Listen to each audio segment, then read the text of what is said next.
Harika. Om Namo Bhagavate Vasudevaya. Om Namo Bhagavate Vasudevaya. Om Namo Bhagavate Vasudevaya.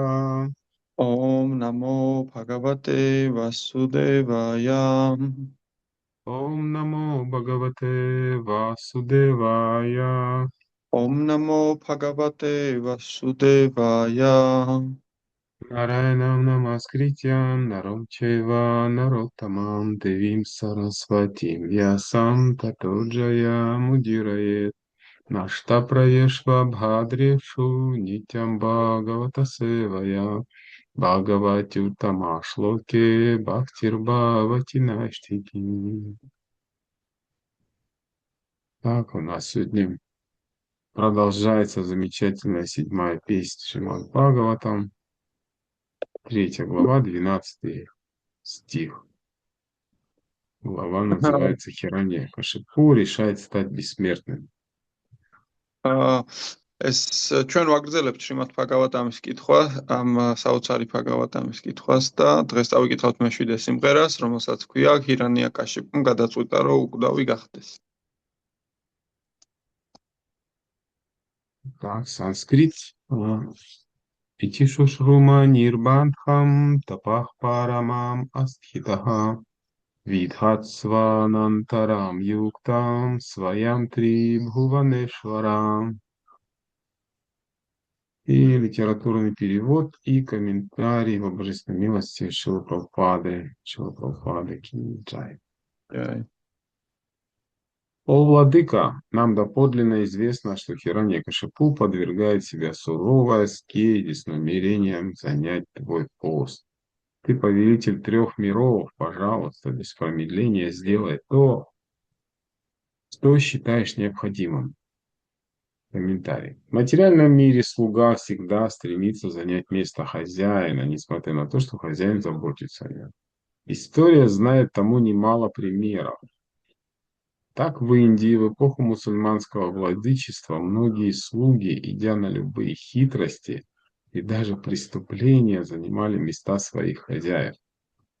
Из книг, написанных последователями Господа Чайтаньи, мы знаем, что у одного крупного заминдара Субудхирая был слуга, мальчик-мусульманин. А разумеется, рай относился к этому мальчику как к собственному ребенку. Иногда, если тот что-нибудь крал, наказывал его ударом палки. От этих наказаний на спине мальчика осталась отметина. Позже, когда мальчик вырос и коварным способом стал Хусейн-Шахом, Набобом, правителем Бенгалии, его жена однажды спросила, откуда у него на спине отметина. Набоб ответил, что в детстве он был слугой Субудхирая, и тот наказывал его за разные проступки. Услышав это, жена Набоба очень разгневалась и потребовала, чтобы он убил Субудхирая. Хусейн-Шах, помня, сколько хорошего сделал для него Субудхирай, отказался его убить. Но когда жена сказала, что он, по крайней мере, должен обратить Субудхирая в мусульманство, Набоб с ней согласился.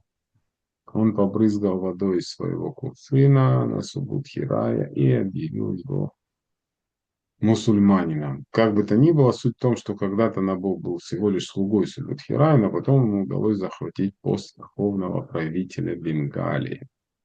Таков материальный мир. Каждый всячески стремится быть господином, хотя сам при этом всегда остается слугой своих чувств. Обусловленная целиком подчинена материальным чувствам и тем не менее пытается повелевать Вселенной. Яркий тому пример демон Хираньякашипу и полубоги сообщили Брахме о его намерениях. Конец комментария. თარგმანი. ო უფალო, სანდო წყაროებიდან გვსმენია, რომ შენი ადგილის დასაკავებლად ჰირანიაკაშიპუ ახლაც მკაცრი ასკეტიზმითაა დაკავებული. შენ სამი სამყაროს ბატონი ხარ. გთხოვთ დაუყოვნებლივ ის იღონე, რასაც შენ საჭიროდ მიიჩნევ. განმარტება. მატერიალურ სამყაროში ბატონი არჩენს მსახურს. მსახური კი ყოველთვის გეგმებს აწყობს, რომ როგორმე ბატონის ადგილი დაიკავოს. ისტორიამ ამის მრავალი მაგალითი იცის. განსაკუთრებით ინდოეთში მუსულმანთა მმართველობის დროს ბევრი მსახური ახერხებდა ხრიკებითა და მზაკრობით მათივე ბატონების მდგომარეობა დაეკავებინათ. ჩაიტანიას ლიტერატურული მემკვიდრეობიდან ვგებულობთ ასეთ ამბავს. ერთ დიდ ზამინდარს სუბუთი რაიას მუსლიმანი ბიჭი ჰყავდა მსახურად, რომელსაც შვილივით ეპყრობოდა, თუმცა ზოგჯერ ჯოხითაც სცემდა. თუ იგი რაიმეს მოიპარავდა, ბიჭს ზურგზე ამცემის კვალი ეტყობოდა. მოგვიანებით, როდესაც ეს ყმაწვილი არც თუ მთლად პატიოსანი ხერხებით ჰუსენ შაჰი ბენგალიის ნავაბი გახდა, მისმა ცოლმა ზურგზე ეს კვალი შენიშნა და გამოჰკითხა ამის შესახებ. ნავაბმა მიუგო, რომ ბავშვობაში იგი სუბუთი რაიას მსახური იყო და მან რაღაც ავკაცობის გამო დასაჯა იგი. ნავაბის ცოლი გაღიზიანდა და თავის ქმარს სუბუთი რაიას მოკლა მოსთხოვა. რა თქმა უნდა, ნავაბ ჰუსეინ შაჰი დიდად დავალებულად გრძნობდა თავს სუბუთი რაიას წინაშე და უარი განაცხადა შურის ძიებაზე. მაგრამ როდესაც ცოლმა შესთავაზა, თავისი ძველი პატრონი როგორმე მუსლიმანად ექცია, ნავაბი დათანხმდა. მან თავისი ქოთნიდან რამდენიმე წვეთი წყალი სუბუთი რაიას ასხურა და ამით იგი მუსლიმანად გამოაცხადა. ამრიგად ნავაბი სუბუთი რაიას უბრალო მოსამსახურე იყო, მაგრამ საბოლოოდ ბენგალიის ნავაბის უმაღლესი ადგილის დაკავება შეძლო. ასეთია მატერიალური სამყაროს ნიშანდობლივი წესი. ყველა ცოცხალი არსება 1000 გვარი ხერხით ცდილობს სხვათა, უფრო მეტიც მთელი სამყაროს ბატონად გახდომას, თუმცა მათგან ნებისმიერი მაინც თავისი გრძნობების მსახურად რჩება. ჰირანიაკაშიპუს ქცევა ამგვარი ზრახვების თვალსაჩინო მაგალითია. ნახევარ ღმერთებმა ბრაჰმა სწორედ მისი ამ ზრახვების შესახებ შეატყობინეს. комментариев достаточно. Харе Кришна. Спасибо. Еще раз стих. Итишу шрума нирбандхам тапах парамам астхитаха видгат сванантарам юктам своям трибуванешвара. О, владыка, нам доподлинно известно, что Хираньякашипу подвергает себе суровой аскезе с намерением занять твой пост, ты повелитель 3 миров. Пожалуйста, без промедления сделай то, что считаешь необходимым. კიდევ ერთხელ დავიკითხოთ ლექსი. ოუფალო სანდო წყაროებიდან უხსმენია, რომ შენი ადგილის დასაკავებლად ჰირანიაკაშიპუ ახლაც მკაცრი ასკეტიზმითაა დაკავებული. შენ სამი სამყაროს ბატონი ხარ, გთხოვთ დაუყოვნებლივი სიღონე, რასაც შენ საჭიროდ მიიჩნევ. Теперь про каких-то этих источников читать. Вы по предложениям читайте, чтобы ему было удобно переводить, хорошо? Не, потом читание Чаритамриты, я думаю, стоит почитать. Можно приготовить ее, открыть. Мадья Лила, 25 глава. Но это Какое? потом половину. Хорошо. Да, если там есть она в электронном виде, можно почитать. Как читать Так. Чаритамрита Лука Матхалила? არა მაქვს, მაგრამ არა უშავს. Хорошо. Ладно, давай. Мангала вчера, но я не прочитал. Ладно, коротко прочитаем. Ом Агьяна Тимирандасья Генанджана Шалакая Чакшурун Милитам Йена Тасмай Шри Гураве Намаха Шри Чайтанья Манабиштам Стапитам Йена Бутале Своям Рука Кадама Гьям Дадати Сва Падантикам Ванчакалпат Крипа Синду Девача Патитанам Паванебьо Vaishnavebhyo namo namaha. Jai Shri Krishna Chaitanya Prabhu Nityananda Shri Advaita Gadadhara Shrivasadi Gaura Bhaktavrinda. Hare Krishna Krishna Krishna Hare Hare Hare Rama Rama Rama Hare Hare.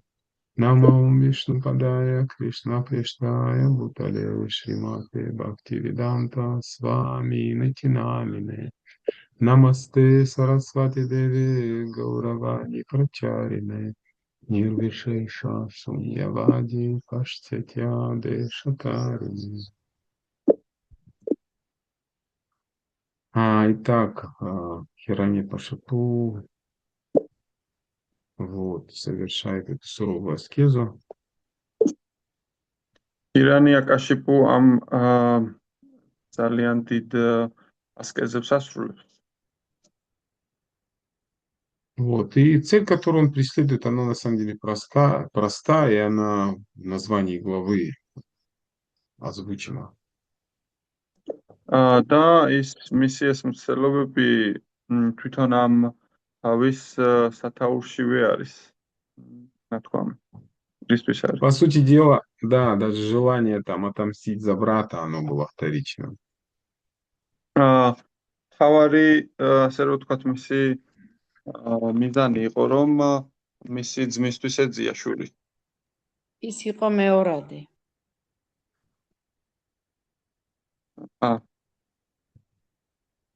Вот.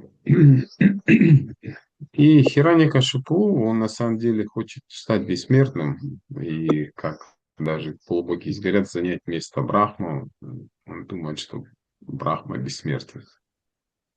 ჰირანია-კაშიპუს სინამდვილეში უკდავად გახდომა სურს და ბრაჰმა მიაჩნია მას უკდავად. И на самом деле проблема смерти – это фундаментальная проблема, которую каждый решает так или иначе, должен решить. და სინამდვილეში სიკვდილის პრობლემა ფუნდამენტური პრობლემა არის, რომელიც ყველა მასე თუ ისე უნდა გადაჭრას. Потому что люди все равно боятся смерти. Вот. И преданные тоже люди. И даже если мы не отдаем себе, не признаемся в этом, отдаем себе в отчет в этом или нет, мы все равно боимся ее. და მაინც ჩვენ გვეშინია სიკვდილის მაგალითად მაშინაც კი თუ არ ვაღიარებთ და არ ვაცნობიერებთ ამას, მაინც გვეშინია მისი. Да, и люди пытаются так или иначе как-то ее, как сказать, заслониться от нее какими-то своими действиями. Все действия, как бы, чем человек руководствуется, они так или иначе фундаментом существования материального мира, вот, страх является. და დიახ, და ადამიანები ცდილობენ როგორმე დაიცვან თავი ამისგან, თავიანთი ქმედებებით და ყველა ქმედება, რომელსაც ადამიანი წარმართავს, ამა თუ იმ გზით მატერიალური სამყაროს საფუძველია და სწორედ ეს არის შიში. ანუ ეს ქმედება არის შიში. Люди что только не планируют, вот, дни рождения, рождение ребенка, там, похороны, свадьбы, какие-то еще мероприятия. Вот, но то, что произойдет 100%, вот, это никогда не планирует человек почему-то, даже преданный. და ადამიანები ზოგჯერ გეგმავენ ხოლმე დაბადების დღებს, ბავშვის დაბადებას, დაკრძალვებს, ქორწილებს, სხვა ღონისძიებებს, მაგრამ ისინი არასდროს არ გეგმავენ ისეთ რაღაცას, რაც 100%-ით უეჭველი შესრულდება. ანუ სიკვდილი. Да, люди пьют, употребляют наркотики, развлекаются, чтобы не думать о смерти вообще, только для этого в основном. და ხალხი, ადამიანები სვავენ ნარკოტიკებს, მოიხმარენ და ასე თუ ისე საერთოდ არ ფიქრობენ სიკვდილზე. Вот. Как есть это расхожее выражение, пир во время чумы. ესეთი გავრცელებული გამოთქმა არის ნადიმი ჭირის დროს. Да, оно произошло, когда в Европе там были эпидемии чумы, холеры, и там богатые люди, они запирались как бы в замках своих и просто отрывались по всеми возможными наслаждениями, лишь бы как бы перед смертью понаслаждаться.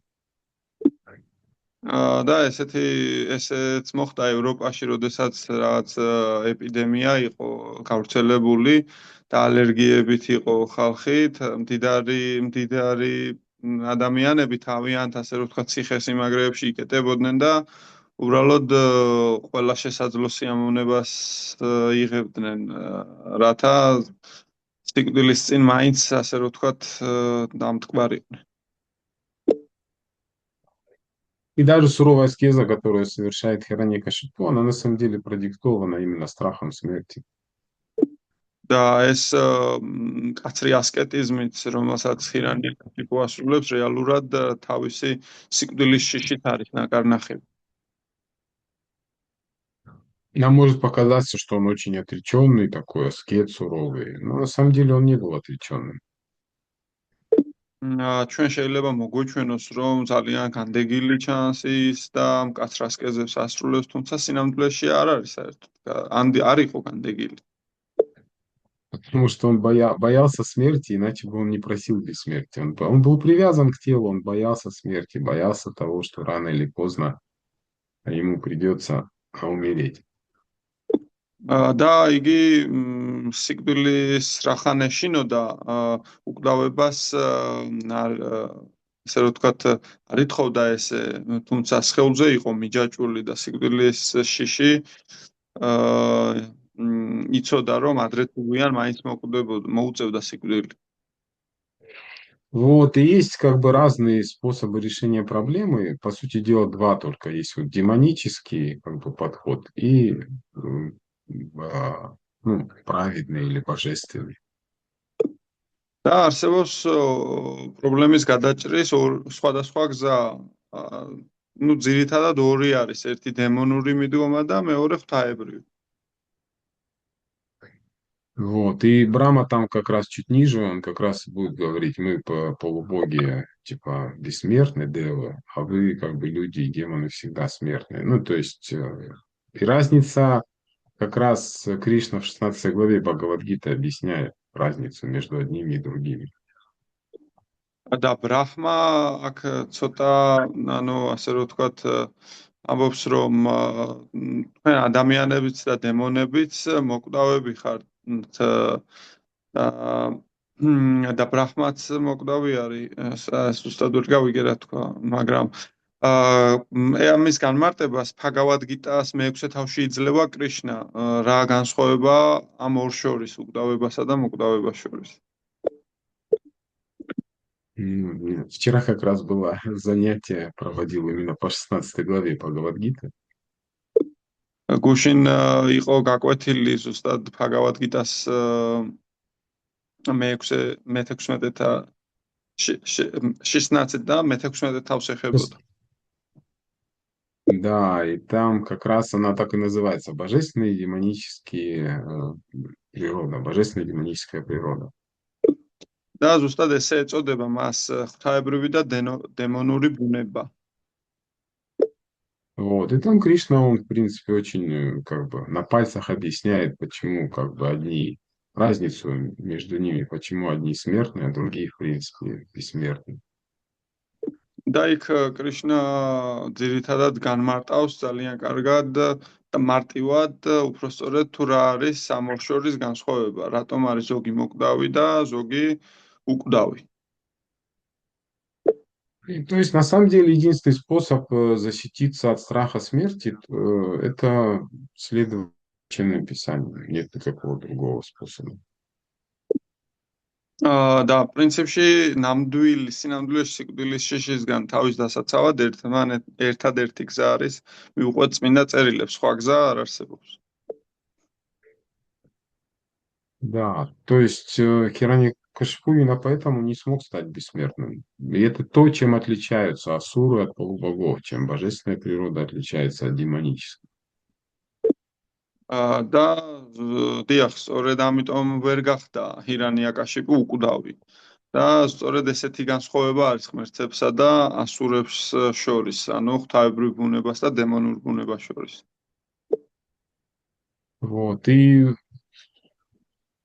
Вначале, когда мы начинаем следовать, ну да, понятно, что это как бы не очень высокая мотивация, страх смерти, но в принципе это начальная мотивация, которая толкает человека на то, чтобы следовать шастрам.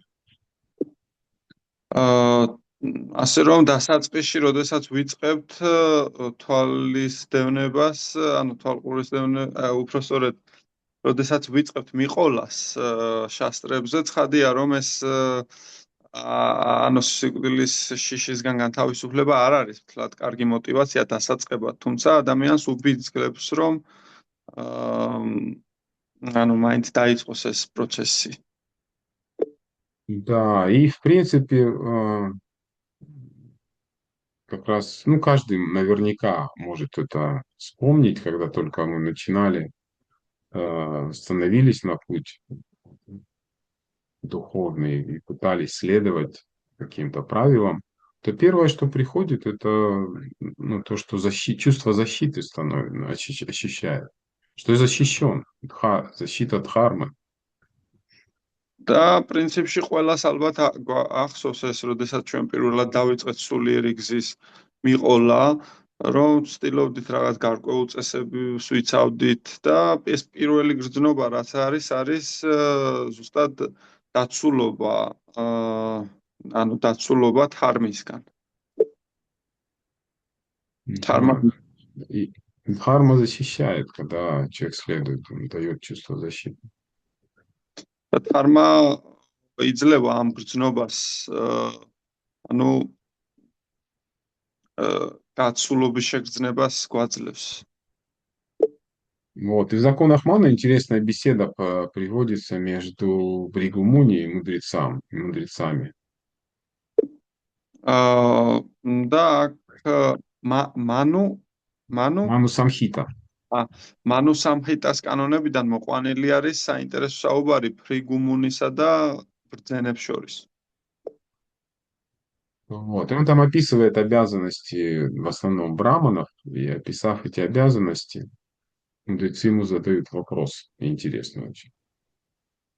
და ძირითადად ბრაჰმანების მოვალეობას აღწერს იქ და მას ძალიან საინტერესო კითხვას უსვამენ ბრძენები. Вот. Они ему задают вопрос, а почему все-таки браманы тогда умирают? ისინი ესეთ შეკითხვას სვამენ, რატომ კვდებიან მაშინ ბრაჰმანები? Вот. Нам может показаться странным этот вопрос, но логика мудрецов, в принципе, правильная, потому что, ну, переведи, а то это долгое будет предложение. ანუ ეს კითხვა შეიძლება უცნაურად მოგვეჩვენოს, მაგრამ ბრძენების ლოგიკა სწორია ძირითადად. Вот, то есть логика в том, что если браман исследует всем обязанностям, которые ты описал, то он обретет как минимум очень долгую жизнь, если уж не бессмертие. ლოგიკა იმაშია, რომ თუ ბრაჰმანი მიხვება აღწერილ ყველა მოვალეობას და მაშინ ман სულ მცირე ხანგრძლივი სიცოცხლე მაინც უნდა მოიპოვოს უკვდავება თუ არა. И он им начинает отвечать, почему все-таки они умирают. და ის იწყებს მათზე პასუხის გაცემას, თუ რატომ კვდებიან ისინი. Он говорит, первое, потому что они в какой-то момент перестают изучать священные писания. პირველი ეს ის არის, რომ რადგან რაღაც მომენტში ისინი წყვეტენ წმინდა წერილების შესწავლას. Вот. И к нам это в том числе относится тоже. Вайшнавы должны всю жизнь изучать веды, священные писания.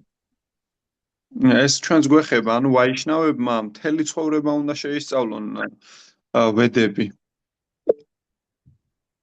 Вот, то есть мы никогда не должны считать, что я уже все прочитал, Бхагавад-гиту, Шримад-Бхагаватам, Читани Чаритамриту, и не один раз я все знаю уже. არასდროს არ უნდა ჩავთვალოთ, რომ ჩვენ უკვე ყველაფერი წავიკითხეთ, Bhagavad-gita, Shrimad-Bhagavatam-ი, Chaitanya Charitamrita, ერთხელ კი არა, ბევრჯერ და უკვე ყველაფერი ვიცი. Вот, то есть это процесс вечный, то есть никогда никто не может в этом достичь совершенства. იმიტომ რომ ეს მარადიული პროცესია და სრულყოფილებას ამაში ვერავინ ვერასდროს ვერ მიაღწევს მთლიან სრულყოფილებას. Вот, это первая причина, по которой Бригумуни говорит, приводит к смерти. ეს პირველი მიზეზი არის სიკვდილამდე რა გზას მიჰყავს. Второе очень интересное, и тоже для нас очень актуальное. Интересно, как вы думаете, что он говорит? Вторая причина. То, что они изучают Священное Писание, даже если изучают. Но есть какой-то вариант их мысли. Но что дальше? და ძალიან საინტერესო არის საინტერესო ჟღერს მეორე მიზეზი და რას ფიქრობთ მაინტერესებს თქვენ ანუ პირველი ეს იყო რაღაც ვედებს არ შეისწავლიან ხანგრძლივი განმავლობაში თუმცა მეორე მიზეზი რა იქნებოდა რას ფიქრობთ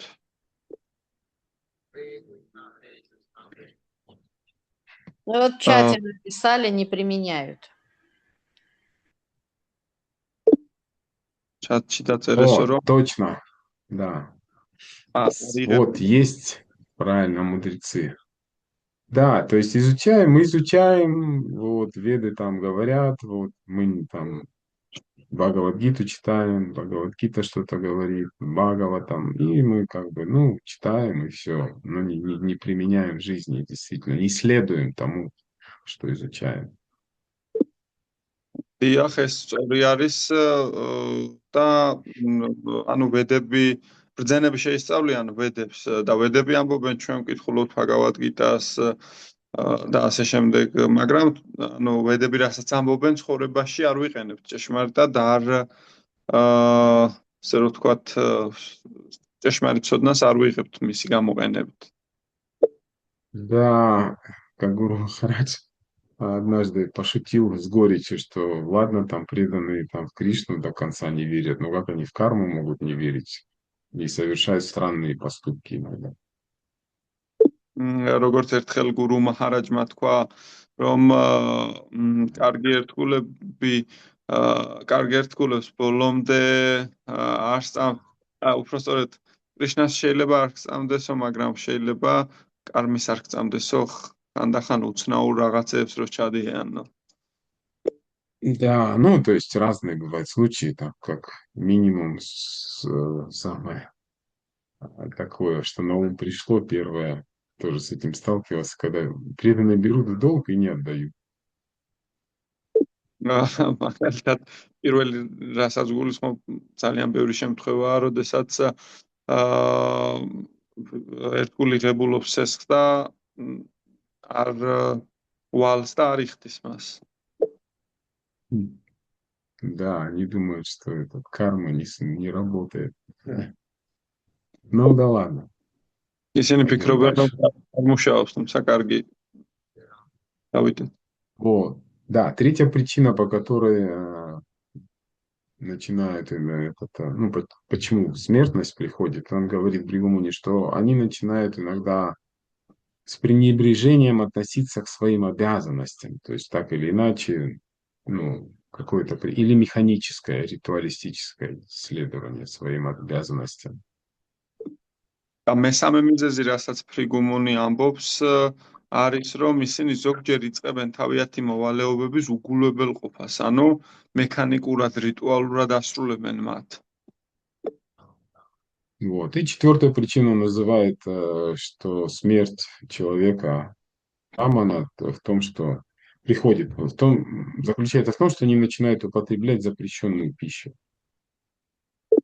და მეოთხე მიზეზი არის რომ ადამიანები იწყებენ აკრძალული საჭმლის მიღებას. Вот, и там длинный список такой перечисления запрещенной пищи есть. და ძალიან დიდი სია არის აკრძალული საკვების სია. Начиная там с растений, лук, чеснок нельзя есть, там, рыбу, мясо, яйца, там, და ჩამოთვლილია ამ სიაში ხახვი, ნიორი, თევზი, ხორცი, კვერცხი. вот, там, хищных животных браман не ест, там, парнокопытных, непарнокопытных, и тех, которые там же, там, интересная фраза есть, тех, которые даже есть разрешено, тоже нельзя есть. და აქ იქ მტაცებელი ცხოველები არიან, ბრაჰმანი ზოგადად არიჭერს მათ და ჩლიქოსნები, თუნდაც ასე რომ ვთქვათ, ზოგადად რისი ჭამაც ნებადართულია, ასევე შეიძლება იმ სიაში მაინც მოხვედრილიყო.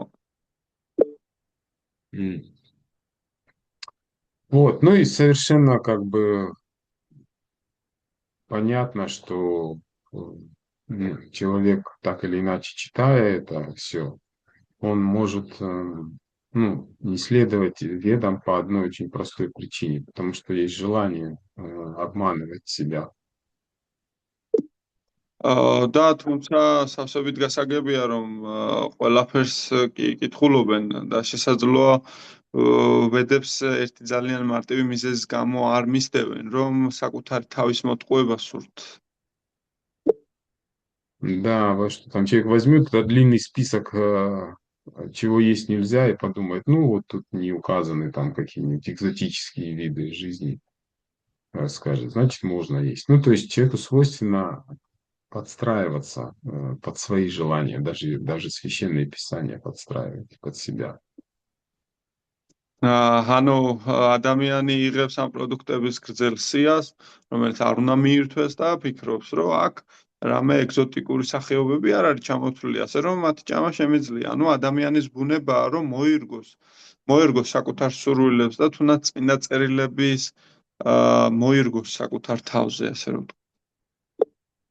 На самом деле это желание, оно и привело нас в этот материальный мир, потому что, чтобы притворяться Богом, надо как бы обмануть себя, потому что мы же не боги. Но надо как бы вот самообман, этот механизм, который Кришна сам заложил в человеческое, как бы в этот мир. Что ты можешь обмануть себя и можешь притвориться Богом.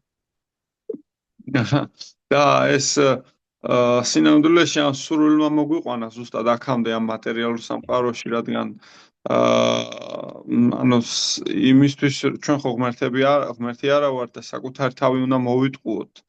და თავად ეს მექანიზმი, რომელიც კრიშნამ ჩვენში ჩადო, ანუ ადამიანთა სამყაროში ჩადო,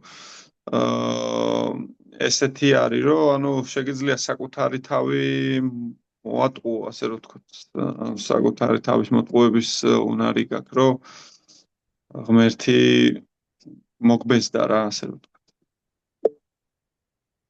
Да, именно поэтому человек не может следовать строго шастрам.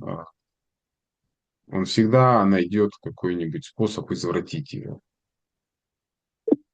და ადამიანს ზუსტად ამიტომ მკაცრად მოეთხოვება, რომ შასტრები დაიცვას, იმიტომ რომ სხვა შემთხვევაში ყოველთვის დაამახინჯებს მას. Вот, так интерпретировать Священное Писание, чтобы, обманывать, продолжать себя самого обманывать. ასე წმინდა წერილების ისე ინტერპრეტაცია, რომ საკუთარი თავი შეიყვანო შეცდომაში და მოტყუება განაგრძო. Как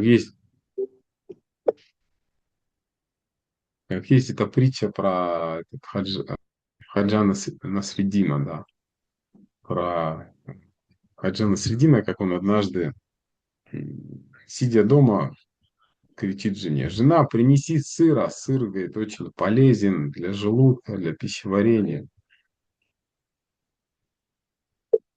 ერთი იგავი იყო ნასრედინ ჰაჯის შესახებ, ნასრედინ ჰაჯ, right?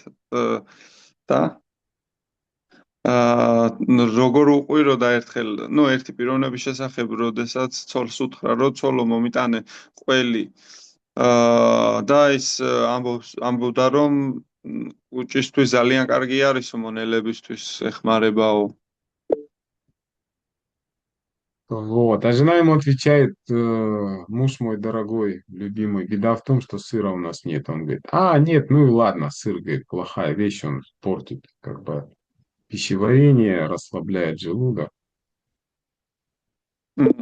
და ცოლი კიდე პასუხობს, რომ არ გვაქვს ჩემო საყვარელო პიროვნება, არ გვაქვს ესეთი ყველიო, ანუ არ გვაქვს ყველიო და მერე ეს აგრძელებს, რომ ხო, ყველი ცუდია, ის აფუჭებსო, ფუჭდება მალეო და ადამიანის კუჭშიც მონელების სისტემას უშლის ხელსო. Вот, жена, удивляясь, спрашивает, ты можешь мне объяснить? Ты, говорит, сначала сказал, говорит, что сыр полезен, потом сказал, что сыр, говорит, сыр вреден. Какой из них, говорит, правильное? და თოლი კიდე გაკვირვებული ეკითხება მას, რომ ჯერ თქვიო, რომ კარგი არისო ყველიო და მერე თქვიო, რომ ცუდი არისო და რომელი არის სწორიო. Он говорит, глупая женщина, если в доме есть сыр, значит правильно первое утверждение. Но если нет сыра, значит правильно второе. და უპასუხა როსულელო ქალო, თუ სახში ყველი არისო, მაშინ პირველი მტკიცებაა სწორი. თუ ყველი არ არის, მაშინ მეორე მტკიცება არის სწორიო. Да, и это в нас сидит склонность. Мы будем цитировать Прабхупаду, Бхагаватам Прабхупаду, чтобы доказать свою позицию. ეს ჩვენი ტენდენცია არის ესეთი, რომ ჩვენი აზრის დასამტკიცებლად მოვიყვანთ ხოლმე პრაბჰუპადას, ბჰაგავატამის ციტატებს. Да, эта склонность к обману, она очень глубоко у нас сидит. То, что в конце концов на самом деле лишает человека религиозности. და მოტყუების ეს მიდრეკილება ძალიან ღრმად არის ჩვენში გამდგარი და საბოლოოდ გვართმევს რელიგიურობას და ზოგადად ადამიანს ართმევს რელიგიურობას. Вот, потому что это вот очень важный. Последняя опора в Кали-югу религии – это правдивость. Последняя опора. ბოლო ის კალიუგას ბოლო საყრდენი არის ჭეშმარიტება. ანუ ხო, ჭეშმარიტება. სამართლიანობა. Это последняя надежда у человека. То есть, если правдивости не будет, то очень сложно. Никакой надежды нет. Иногда преданные думают, что самый легкий принцип из 4 – это вот не играть в азартные игры. На самом деле это трудный принцип, потому что смысл этого принципа – правдивость. და ეს უკანასკნელი იმედია კალიუგაში და თუ სამართლიანობა არ იქნება, მაშინ ძალიან გაუჭირდება ადამიანს და ამ 4 პრინციპიდან ზოგჯერ ერთგულები ფიქრობენ, რომ აზარტული თამაშების არ თამაში ყველაზე ადვილი პრინციპი არის, თუმცა სინამდვილეში ეს ესე არ არის, რადგან ის ზუსტად სამართლიანობაზე არის დამყარებული. Вот, и мы даже не замечаем, как мы стали профессиональными лжецами. Это как мой друг однажды попробовал взять обед на картику, говорить правду даже в мелочах. И он потом говорил, ой, это, говорит, оказалось очень трудно. და ვერც კი ვამჩნევთ, რომ ესეთი გაწვრთნილი მატყუარები ვხდებით ხოლმე და ერთხელ ჩემმა მეგობარმა სადა საკუთარი თავისთვის, ასე რომ ვთქვათ, სიმართლის თქმა და თუნდაც ანუ თქვა, რომ აი სიმართლეს ვიტყვიო სულო და მან მერე დაადასტურა, რომ ძალიან რთული იყო, ძალიან გამიჭირდა. Да, и вот в мелочах, если мы попробуем проследить, как в обычных бытовых вещах, там дома, в семье, там, или между знакомыми, между преданными, когда мы там, что-то спрашивают нас о чем-то. Мы очень легко можем соврать, и кажется невинная ложь, то есть, ну, от нее ничего плохого как бы нет. Но мы можем легко соврать, очень легко мы это делаем. დაწყვილმანებშიც კი თუ დავაკვირდებით, ხო, ანუ ყოველდღიურ საქმეებში, სახლში, ნაცნობებში, ერთგულებში, თუ რაღაცაზე გვეკითხებიან, ანუ შეიძლება ესე რომ ვთქვათ, ანუ პატარა ტყუილი არის, აი რაღაცა ისეთი უმნიშვნელო, მაგრამ ამაში ცუდი არაფერი არის, მაგრამ მარტივად ვიტყუებით, ანუ იმის თქმა მინდოდა. Ну, я не буду примеры приводить. Сами можете, ну, как сказать, подумать над этим. მე არ მინდა ახლა მაგალითები მოვიყვანო, თუმცა თავად დაფიქრდ. Вот, единственная причина, говорю, единственная возможность стать правдивым и следовать шастрам, это принять гуру. და ერთადერთი ჭეშმარიტების და შასტრების მიხოლის მეთოდი გურუს მიღებაა. Вот, потому что гуру это единственный шанс, если мы действительно выбираем гуру с тем сознанием, что даем право ему говорить нам правду, потому что нам самим себя очень трудно различить в себе правду, обман. რადგან გურუ ერთადერთი შანსია თუ ჩვენ ნამდვილად მივიღებთ და შინაგანად ავირჩევთ მას, ხო, და მივცემთ უფლებას, რომ სიმართლე გვითხრას. იქ ერთადერთი შანსი არის, რადგან ჩვენთვის ძალიან რთულია ანუ ტყუილისა და სიმართლის გარჩევა. Вот, то есть я принимаю гуру и должен, ну, как минимум, да, все, что он не скажет, все, что, как бы, даже есть какие-то больные вещи, да, как бы больно не было, я должен принимать. და ანუ მე ვიღებ გურუს ყოველ ნებისმიერ შემთხვევაში და ყველაფერს ვიღებ მისგან, ანუ რასაც მეუბნება, თუნდაც მტკივნეული იყოს, ან თუნდაც არ იყოს მტკივნეული, ნებისმიერ რაღაცას ვიღებ. То есть, в конце концов, правду я хочу услышать, вот, скажи мне правду, в чем правда-то заключается. იმიტომ რომ ბოლო-ბოლო მე სიმართლის მოსმენა მსურს და მითხარით ხო სიმართლე რა არის. И первая правда, которую, кстати, есть история, самая первая правда, которую учитель должен сказать учителю, знаете, какая? და პირველი სიმართლე, რომელიც მოსწავლემ ასე რომ ვთქვათ, მოსწავლე იღებს მასწავლებლისგან, თუ იცით, აბა რა არის? Какая первая вещь, которую должен сказать учитель ученику? რა არის ეს პირველი რაღაცა, რაც მასწავლებელმა მოსწავლეს უნდა უთხრას?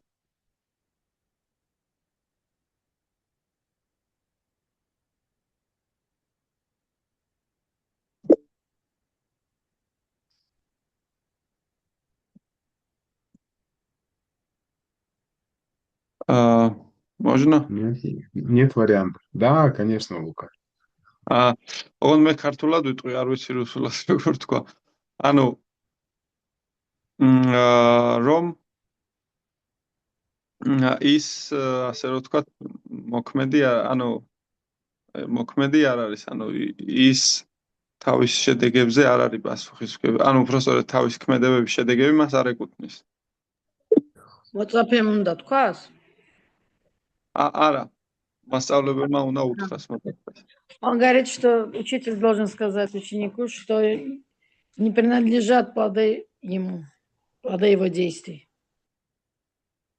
Ну, это крутой уровень. Чего ты хочешь, вот пишет Тенгиз. Да. Вначале, наверное, не тело. Ну, это в принципе уже потом даже. Знаете, первое самое, что есть притча, история такая, когда однажды к одному учителю пришел И человек. слуга. Наверное, что слуга. დაიამატაჯი უპასუხა რომ ესაო როდესაც ანუ პირველი არის სხეული არ ხარ ამის კაცნო უნდა უთხრასო და ეს კიდე შემდეგ მოდისო და მაშინო რომ შენ მსახური ხარო და გირითარი პრაფუნ თქვა რომ პირველიო ერთი ისტორია არის ესეთიო პირველი რა უთხრაო და ეხლა მოგიყვებით История такая, к одному мудрецу пришел молодой человек и, сложив руки, смиренно сказал, ну, примите меня в ученики, я хочу как бы научиться у вас мудрости.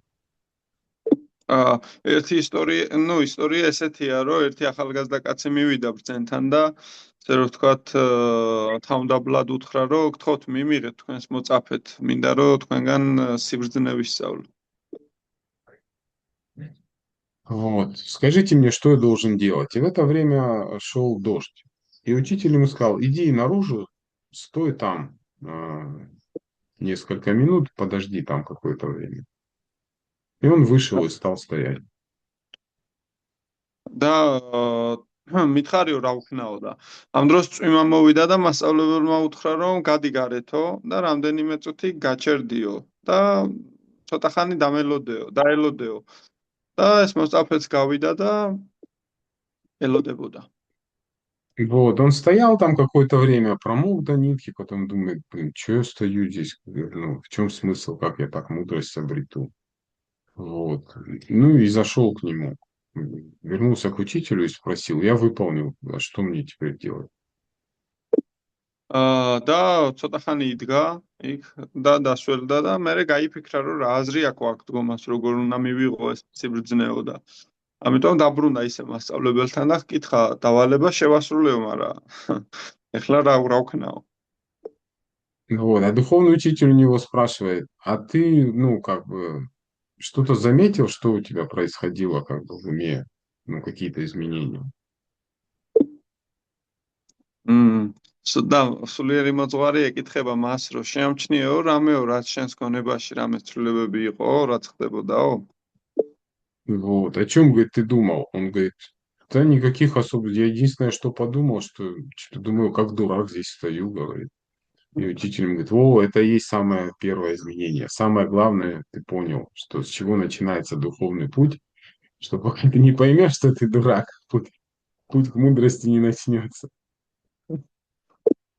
და რაზე ფიქრობდიო და მან უპასუხა რომ ეს კონკრეტულზე არაფერია უბრალოდ ვიფიქრეო რომ რასულელი ვიდგავარ აქო და მასწავლებელმა უპასუხა რომ დიახო ზუსტად ეს არის პირველი ცვლილება და ყველაზე მნიშვნელოვანია რომ სულიერ გზაზე იცოდეო რომ შენ სინამდვილეში სულელი ხარო თუ ეს არის არ იცი მაშინ სიბრძნისკენ გზას ვერ გახსნიო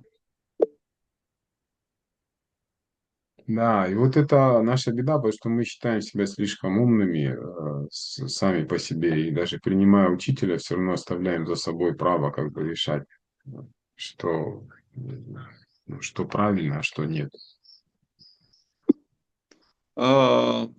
და ზუსტად ეს არის ჩვენი პრობლემა, რადგან ვფიქრობთ, რომ ძალიან ზედმეტად ჭკვიანები ვართ და თუმცა, როდესაც მასწავლებელს ვიღებთ, მაინც ანუ ბოლომდე არ მოვენდობით, ვფიქრობთ, რომ ჩვენ გვაქვს ეს უნარი, რომ გადავწყვიტოთ რა არის სწორი და რა არა. Вот, то есть нам нужен, если мы не сделаем этого, то есть вот как Бхагавад-гита, с чего начинается Арджуна, он тоже же там, он предается духовному учителю, а потом он объясняет, как надо. То есть разница между преданным, ну, настоящим, ну, вернее, как сказать, серьезным уже и неофитом в том, что неофит считает, что он сам лучше знает, как надо служить Кришне. Так Арджуна тоже говорил, я знаю, что надо делать с Кришной, и предлагал, и как бы аргументировал ему шастрами. ასე რომ ხო ეს გჭირდება ხოლმე რომ ანუ აი მაგალითად არჯუნასაც დაემართა ეს როდესაც ის მიენდო სულიერ მოძღვარს და კრიშნას და ეუბნება რომ კი მე შენ მოწაფედ გენდობი თუმცა მაინც მერე ეუბნება რომ მან იცის რა უნდა გააკეთოს მაგალითად უთხრა რომ არა არ უნდა ვიბრძოლო იმიტომ რომ ამიტომ რაღაც არგუმენტებიც კი მოუყვნა მიუხედავად იმისა რომ ის მოწაფედ მიენდო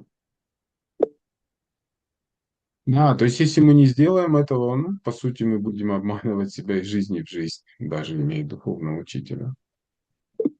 და თუ კი ესე არ გავაკეთებთ, ანუ ბოლომდე არ მივენდობით სულიერ მოძღვარს, მაშინ მთელი ცხოვრება მოვიტყუებთ უბრალოდ თავს, თუნდაც სულიერ მოძღვარი ყვავდეს სიცოცხლიდან სიცოცხლეში.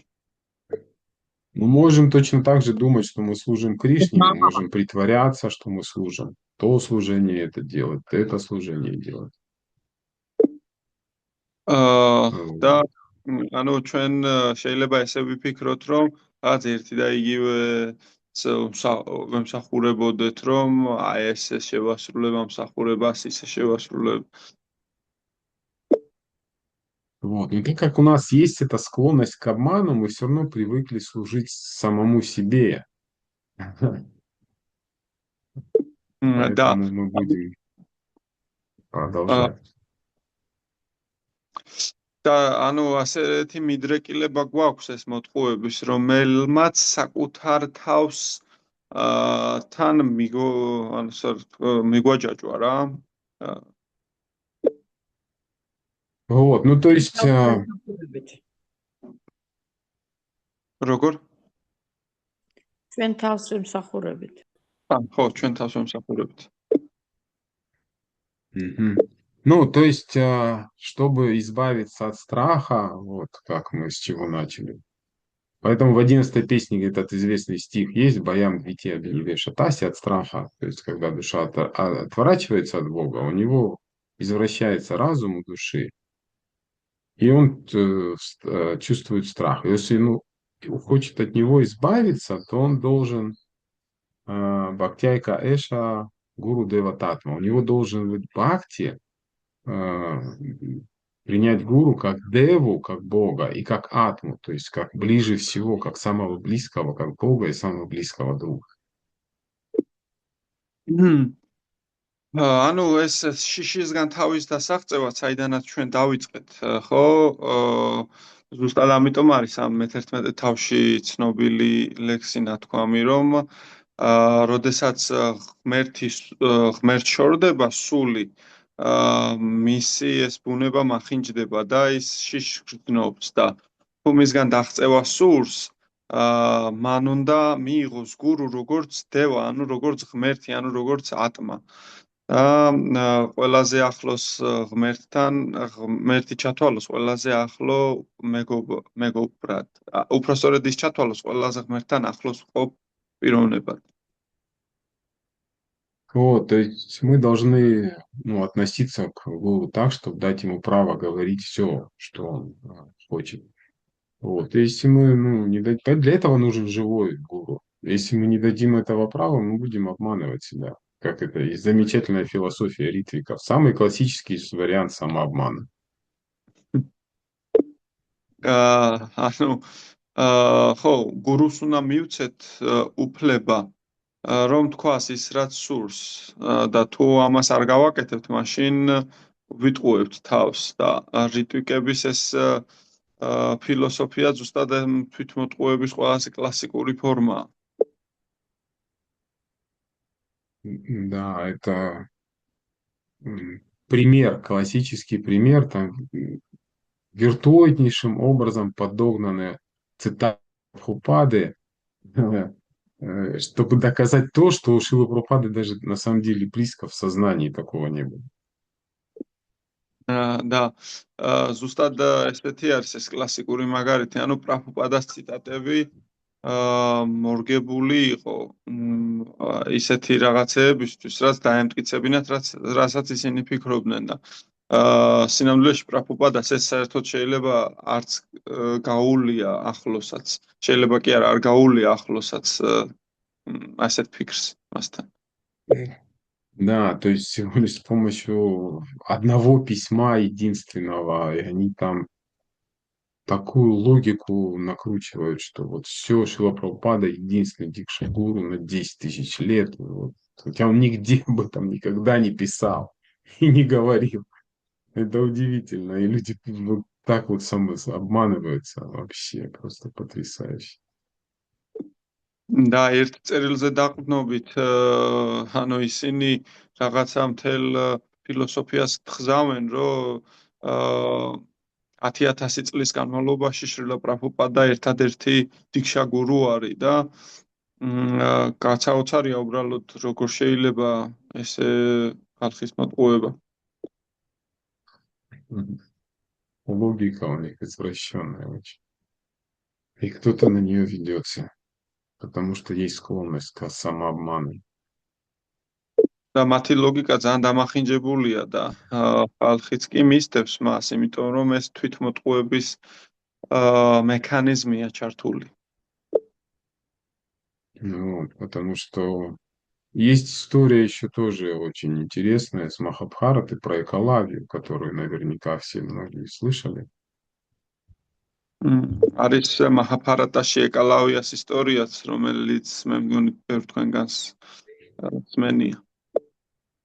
Вот, и большинство наверняка ее слышали, я не буду рассказывать, потому что уже время, я даже не знаю, сколько у меня еще времени мне дадут, чтобы рассказать про Сабудхирая. Но суть истории Экалави, он же пришел к Дроне и попросил его принять в ученики. Дрона его отверг вначале. ხო და ალბათ ეს გაგიგიათ ეს ისტორია და ამაზე არ მოგიყვებით, იმიტომ რომ არ ვიცი რამდენს მომცემენ იმ ისტორიის დასამთავრებლად, დავიწყე თავიდან და ნუ ისტორია ესეთი არის, დრონასთან მივიდა იგი და მოწაფეობას თხოვა და თავიდან დრონამ უარი უთხრა. Вот. А вообще, есть кто-то, кто не слышал эту историю, чтобы я как-то время зря не терял? Может быть, все слышали? Может, кто-то руку поднимет, кто не слышал? არის ისეთი ვინმე აქ საზოგადოებაში, ვისაც არ მოусმენია ეს ისტორია, აწიეთ, გთხოვთ ხელი, იმიტომ რომ დრო არ დავკარგოთ ტყუილად. თუ ყველას მიცის, მაშინ არ მოუყვებით. Я просто суть тогда ее расскажу, как ачарьи объясняют.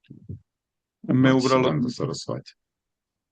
მის არს მოგიყვებით და როგორც ფაქტისიდანტა სარასვატია და აჩარიები განსაზღვრავენ მას.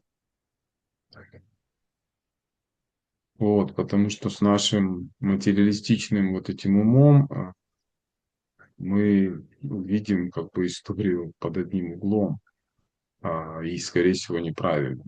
Потому что мы увидим, что этот Экалавия, и в Индии, кстати, многие считают, что это проявление гуру Ништхи, преданности гуру.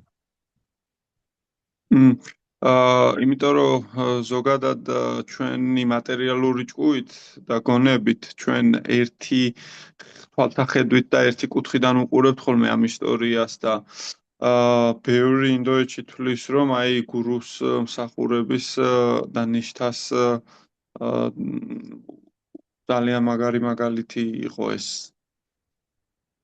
Да, мы можем подумать, ничего себе, какой преданность. Он сделал Мурти своего духовного учителя, он ему поклонялся, приносил как бы какие-то там пуджи делал, и в результате этого служения достиг совершенства, он стал лучником лучше, чем Арджуна. და ჩვენ შეიძლება ვიფიქროთ, რომ რა მაგარი ერთგულება ჰქონდა მას სულიერი მოძღვრის, მან მურტი გაუკეთა სულიერ მოძღვარს და სთავაზობდა ყვავილებს და ასე შემდეგ და ამ ესეთი ერთგულებით მან არჯუნაზე უფრო მაგარ ცოდნას მიაღწია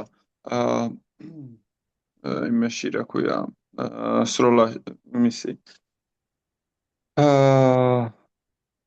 ისრის კი არა და მშვილდიდან სროლაში.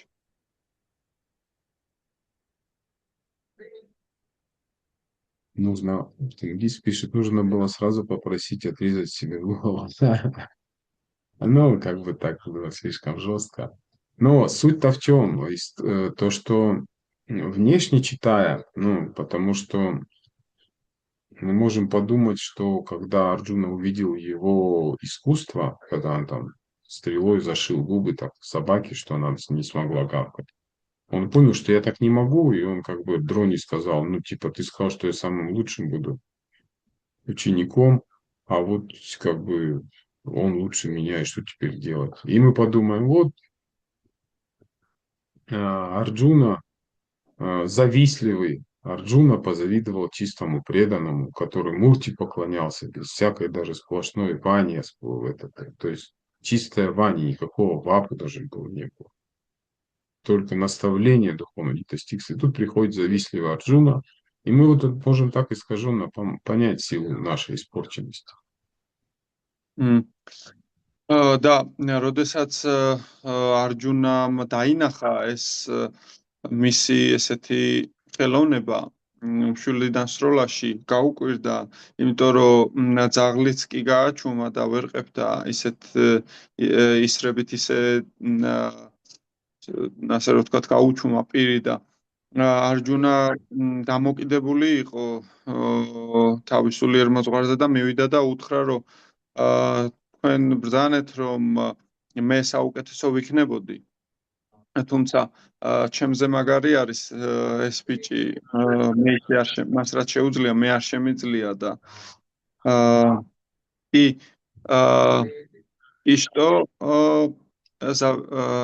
что мы тоже я не расслышал. Мы в силу своей испорченности можем понять так историю.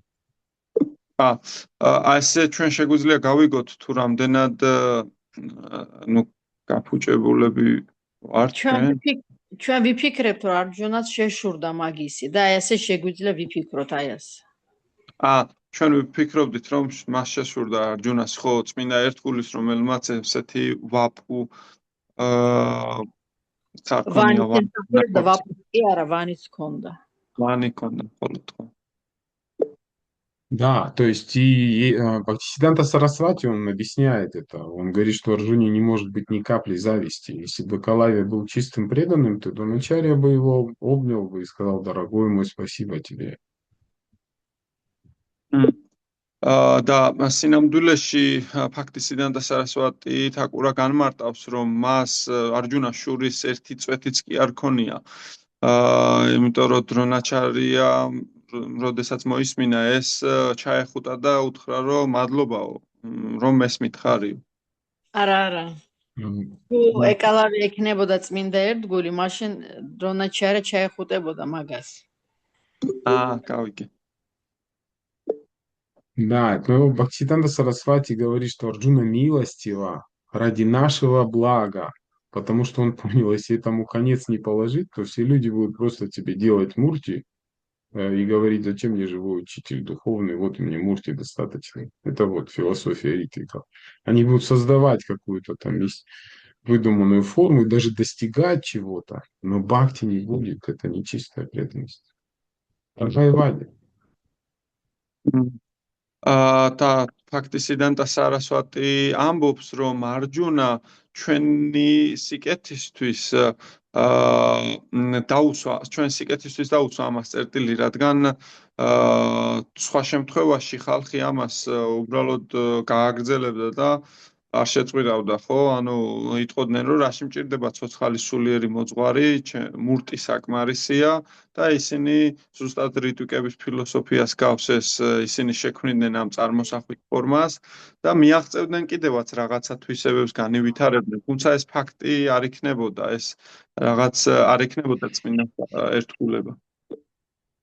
Поэтому Арджуна ради нашего с вами блага положил этому конец. Потому что смысл обучения у гуру не в том, чтобы обрести какие-то знания, там, способности мистические, а в том, чтобы смирение обрести. А смирение мы никогда не обретем, если просто будем общаться с Мурти. Вот. или или с фотографией духовного учителя. და ზუსტად ეს არის ანუ ჩვენი სიკეთისთვის დაუსვა არჯუნამ წერტილი ამას და ანუ რადგანაც აი მისტიკური ძალების შეძენაც კი შეგვიძლია თუმცა თავმდაბლობის შეძენა არა და ჩვენ ამ თავმდაბლობას ვერასდროს ვერ მივახცევთ თუნდაც უბრალოდ მურტისთან ანუ სურათთან კავშირით და სურათთან ჩვენი ასე რომ ვთქვათ, ურთიერთობით ამ თავმდაბლობას ვერ მივახცევთ. Ну вот, то есть, как бы подводя итог этой теме, то есть человек должен следовать священным писаниям, может он им следовать только если у него есть гуру. И только если гуру скажет ему, как надо следовать писаниям, что можно делать, что нельзя. და ანუ შევაჯამოთ ახლა ეს თემა, ანუ ადამიანმა წმინდა წერილები უნდა დაიცვას და მხოლოდ იმ შემთხვევაში შეუძლია მას მისი დაცვა, თუ კი მას გურუ ჰყავს. და როდესაც გურუ ეტყვის, რომ რისი კეთება შეიძლება და რისი არა. Вот, то есть, потому что, если мы не позволим никому как бы дать право говорить нам правду, то значит, в конце концов, мы не следуем священным писаниям. А это значит, что в конце концов мы относимся к категории асуров, которые, так сказать, следуют священным писаниям, но на самом деле не следуют. და საქმეც იმაშია, რომ თუ არავის არ მივცემთ უფლებას, რომ სიმართლე გვითხრათ, ხო, საბოლოო ჯამში ჩვენ არ მივყვებით წმინდა წერილებს. და ეს ნიშნავს, რომ საბოლოო ჯამში ჩვენ ასურებს გავართ, ანუ ასურები ვართ, რომელიც მიხვებიან წმინდა წერილებს, თუმცა სინამდვილეში ამას არ აკეთებენ. Вот, на этом все, я не знаю, я могу еще, конечно, рассказать про Судхирая, если дадите время. Если нет, можем на этом остановиться. По крайней мере, я сам прочитал про Судхирая. Эти стихи было классно. Как скажете? Тогда мы не время будем вышло. Тогда мы не будем задерживать тех, у кого время вышло, они хотят заняться своими делами, или вот жители храма, или как. А у кого есть желание, они могут остаться и послушать.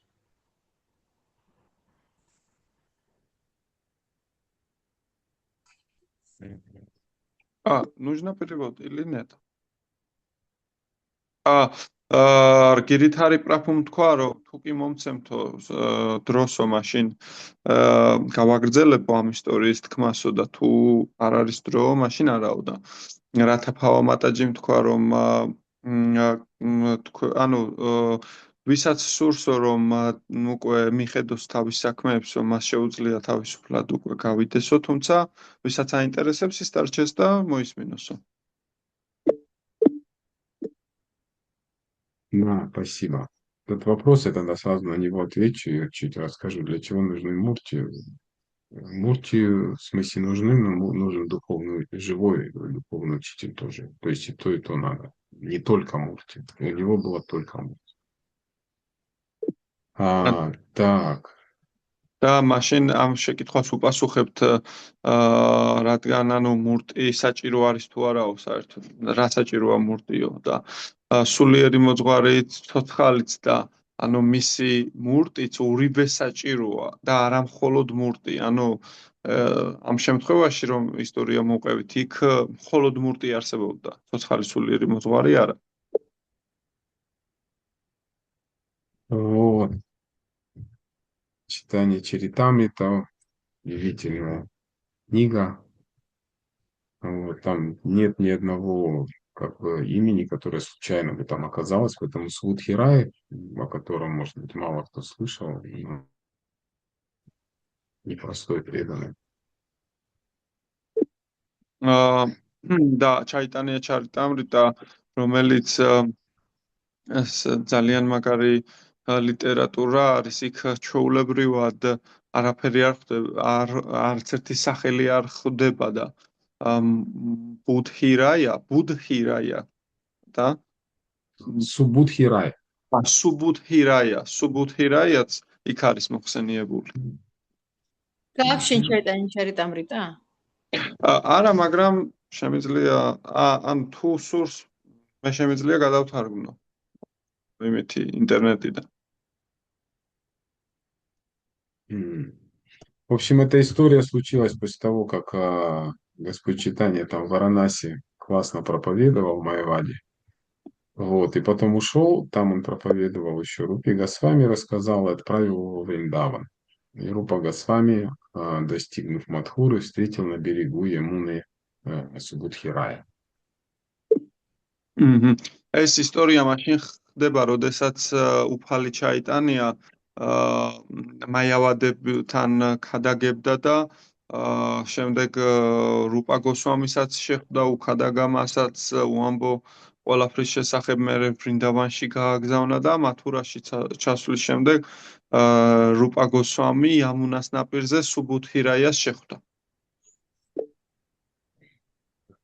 Вот, и дальше Кришнадасский врач пишет, что, ну, то, что Прабхупада коротко рассказал, что Субудхирай был крупным землевладельцем, и Хусейн хан находился у него в услужении. და იქ წერს კრიშნადას კავირაჯა გოსვამი, რომელიც ამბობს, რომ ის სუბუდჰირაია იყო ძალიან დიდი მიწების მესაკუთრე და ჰუსეინ ხანი იყო, ასე რომ ვთქვათ, ჰუსეინ ხანის სამსახურში იყო. Вот, и Субудхирай поставил Хусейна руководить рытьем большого пруда, и однажды, заметив в работе хана недостатки, хлестнул его плетью. Такое было. და სუბუდჰირაიამ ეს ჰუსეინს უпростоეს ჰუსეინი იყო სუბუდჰირაიას დაქვემდებარების ქვეშ და მას დაავალა, რომ რაღაცა ტბორი გათხარეო და როდესაც გათხარა, მან რაღაც, ასე რომ ვთქვათ, შენიშნა, რომ იქ ისე არ იყო გაკეთებული ყველაფერი, როგორც მას სურდა.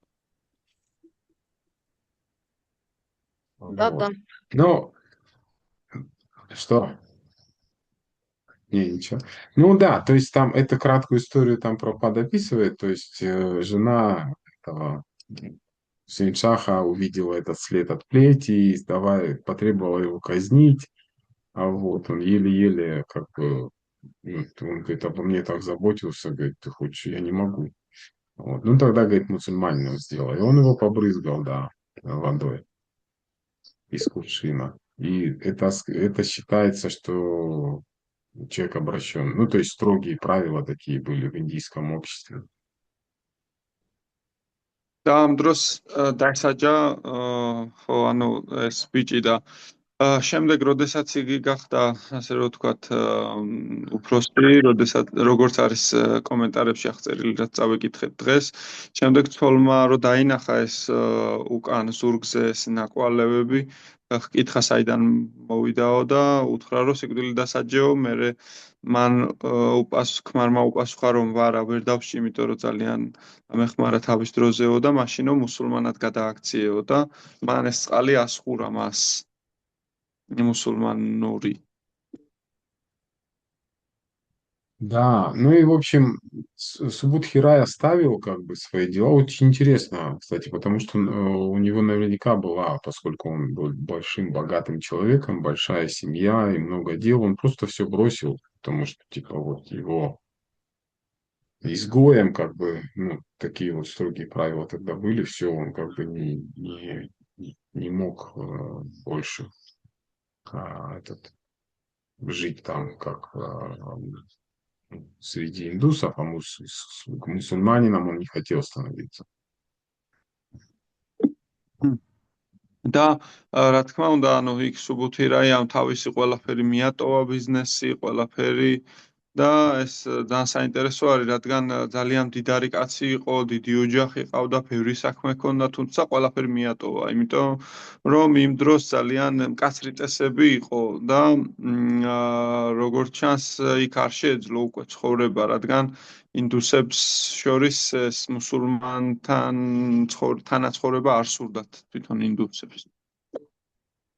Вот. И там Пропада, конечно, в комментарии пишет, что, в принципе, он был уже пожилым человеком, и, по идее, человек должен, когда исполняется 50 лет, отойти от семейных дел, принять саньясу. და ზუსტად კომენტარში წერია, რომ უკვე ხანს შესული კაცი იყო ის და ну, თეორიულად ადამიანი, როდესაც 50 წელს ოჯახურ ცხოვრებაში გაატარებს, შემდეგ უკვე უნდა წავიდეს და სანიასი მიიღოს. Вот. И он обратился там в Варанаси к одним браманам, как искупить вот это обращение в ислам. Они ему посоветовали выпить горячее ги и так расстаться с жизнью. და როდესაც ვარანასიში რამდენიმე ბრაჰმანს მიმართა, რომ ასე რომ ვთქვათ, მას გამოესყიდა ეს ცოდვები, რაც ისლამზე მოქცევას მოსდევდა, მაშინ მას ურჩიეს, რომ დაელია ცხელი ერბო, რომ ეს თავი მოეკლა, ასე რომ ვთქვათ, ბრალებში. Вот. Потом он обратился к другим браманам, они сказали ему, что не надо пить горячее ги, и он запутался. და სხვა ბრაჰმანებს მიმართა შემდეგ და მათ უთხრეს, რომ არ არის საჭირო გის დალევაო, ცხელი ერბოს დალევა და გაუკვირდა ის, უკვე აღარ იცოდა რა იყო სიმართლე. Вот, и на свою великую дачу он там в растерянности сначала не знал, что делать, а потом встретил самого Господа Шичитани Махапрабху. Он ему рассказал все, что с ним случилось, и спросил, что же мне делать-то теперь. და შემდეგ უკვე იგი თავის დაბრუნდა უკან და ანუ გაკვირვებული იყო რა უნდა ექნა არ იცოდა და შემდეგ უფალს შეხვდა, უფალ ჩაიტანიას და უამბო ყველაფერი და უთხრა რომ რა ვქნა ეხლაო. Вот, и по сути он принял его, видимо, учителем, потому что ему Господь Чайтанья дал ему наму, он ему сказал, иди во Вриндаван и просто повторяй непрерывно Хари Кришна мантру. და ასე რომ მან ანუ თავის სულიერ მოძღვრადაც მიიღო უფალი ჩაიტანია და შემდეგ უფალმა ჩაიტანიამ უთხრა რომ წადი ვრინდავანში და განუწყვეტლივ გაიმეორე ჰარე კრიშნა мантраო. И вот, и там интересное наставление он ему дает. Он говорит, начни повторять мантру Хари Кришна, и когда твое повторение станет почти чистым, все последствия твоих грехов уйдут прочь. და საინტერესო მითითება მისცა, სადაც უთხრა რომ ჰარე კრიშნა მაჰამანტრის გალობა დაიწყეო და როდესაც შენი გალობა თითქმის სუფთა გახდებაო, თითქმის წმინდა, მაშინ შენი ცოდვის ყველა რეაქცია გაქრებაო. А в стихе конкретно Намабхас он говорит. Намабхас устранит все последствия грехов. ანუ ნამაფასაზე არის ახლა აქ საუბარი, ანუ როდესაც ყველა ცოდვითი საქმიანობა ქრება. Потом говорит, когда твое повторение станет совершенным, намалайты, чистое шуданам, ты обретешь прибежище у лотосных стоп Кришны. და როდესაც შენი გამეორება სრულყოფილი გახდება და შენ შუთანამას მიაღწევ, მაშინ ასე რომ ვთქვათ, მაშინ რა? И тогда что будет случит? Прибежище лотосных стоп Господа достигнешь. აა, Кришна. მაშინ შენ უფლის ლოტოსის დარტერფებს მიაღწევ. А когда, говорит, ты окажешься возле лотосных стоп Кришны, никакие уже последствия грехов тебя не коснутся. Это лучший вид искупления любых грехов. და როდესაც შენ კრიშნას ლოტოსის ტერფებს მიაღწევ, არანაირი ცოდვითი რეაქცია არ შეგეხება და ეს ცოდის გამოსყიდვის საუკეთესო ფორმაა. Да, и там потом чуть рассказывается о Субудхирае, что когда он во Вриндаван пришел, он просто собирал там сухие ветки в лесу и носил их на продажу в Мадхуре. და სუბუთირაიაზე აგრძელებს მე საუბარს, როდესაც ტყეში მშრალი ტოტები შეაგროვა და მათურაში გასაყიდად მიჰქონდა ხოლმე. Вот. И удивительным образом он жил, он тратил всего лишь там 1 пайсу, он пишет в читании, там, в день, покупая себе жареный горох, а то, что оставалось, отдавал на хранение. და ძალიან საინტერესოდ არის მოცემული ჩაიტანია ჩარიტამრიტაში, რომ მხოლოდ 1 პაისი ხარჯავდა ხოლმე, რომ რამდენიმე რაღაცას ყიდულობდა ბარდას და დანარჩენს ყველაფერს ინახავდა. И вот важное последнее, на чем я закончу, для чего он копил деньги, для чего? და ამით მინდა რომ დავასრულო, რომ აი ბოლო მნიშვნელოვანი საკითხი, რომ აი რატო ინახავდა ამ ფულს, რატო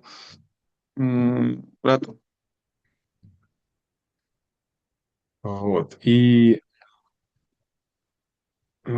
Субудхирай тратил свои накопления на то, чтобы покупать йогурт для бенгальских вайшнавов, приходивших в Мадхуру. Он также приносил им вареный рис и масло для массажа. იმიტომ რომ სუბუთირაიამ თავისი ამ დანაზოგით და ამ შეგროვებული ფულით მათურაში ჩამოსული ბენგალიელი ვაიშნავებისთვის იოგურტის ყიდვა განიზრახა და ასევე მათ ბრინჯი და ზეთიც მოუტანა მასაჟისთვის. Да, и когда он встречал вайшнава, оказавшегося в бедственном положении, он на свои деньги кормил его. და როდესაც ის გასაჭირში მყოფ ვაიშნავებს შეხვდებოდა, მათი თავის ფულით კვებავდა მათ. Вот, и там Прабхупада очень, я не буду уже затягивать сильно, потому что в комментарии там Прабхупада очень красочно описывает о том, что Субудхирай желал служить вайшнавам в соответствии с их нуждами. А вот, поэтому он покупал то, что им именно нужно. და შილა პრაბჰუპადა წერს აქ კომენტარებში, რომ ის სუბუთირაია ისე ემსახურებოდა ვაიშნავებს, როგორც მათ ეს სჭირდებოდათ. ანუ იმას, რაც სჭირდებოდათ, იმას ყიდულობდა ხოლმე მათთვის. Да, и этот Рупа Госвами туда пришел, когда в этот Вриндаван, Субудхирай очень заботился о нем и провел его по 12 лесам Вриндавана. Это Мандала Парикрама. Раджа Мандала Парикрама совершил. და რუპა გოსვამი შემდეგ სუბუთირაიას მოატარა 12 ტყე, ან 12 ტყე, ხო, რასაც ქვია მანდალა პარიკრამა. Раджа Мандала Парикрама, да? Или что? Да. Все. Ну да, вот я просто это хотел сказать, потому что удивительно, какие отношения у преданных с Господом были, даже такого, как бы один раз его встретился в Святом Читании, обрел такую милость, и как он служил вайшнавам, вот, всеми своими средствами, которых у него особо не было на заработок. Просто и все. Вот, законченное. Ზუსტად ამით მინდოდა დამესრულებინა, რომ რა საოცარია, როგორი ურთიერთობა ჰქონდათ ერთგულებს უფალთან, რომ მხოლოდ ერთხელ შეხვდა მას ერთი კითხვა დაუსვა და ისეთი წყალობა მიიღო, რომ შემდეგ ვაიშნავებს მთელი თავისი რესურსებით და ყველაფრით ემსახურებოდა და სინამდვილეში ეს რესურსები არც კი ქონდა და უბრალოდ ეს სურვილი ქონდა და ყველაფერს აკეთებდა ამსახურებისთვის. Все, почитайте ее, может, подробно, там не так много стихов в этой 25 главе, она очень удивительная. Вообще, читание Чаритамрита, она полна расы, полна как бы вкуса отношений преданных друг с другом и с Господом. და გთხოვთ წაიკითხეთ ეს დეტალურად რამდენიმე ლექსია არის სულ 25 თავში, ბევრი ლექსია არ არის და ძალიან საოცარი რაღაცა არის და ზოგადად მთელი ჩაიტანია ჩარიტამრიტა სავსე არის ესეთი ურთიერთობების სიტყვოთი ერთგულებს შორის. Харе Кришна, спасибо всем. И этот вопрос вроде, Был простите. Вишну Шакти, Прабху, был вопрос. Извините, пожалуйста, Вишну Шакти, Прабху, что мы, прежде чем началась эта история, мы не послушали вас. Если вы еще здесь, может, зададите вопрос?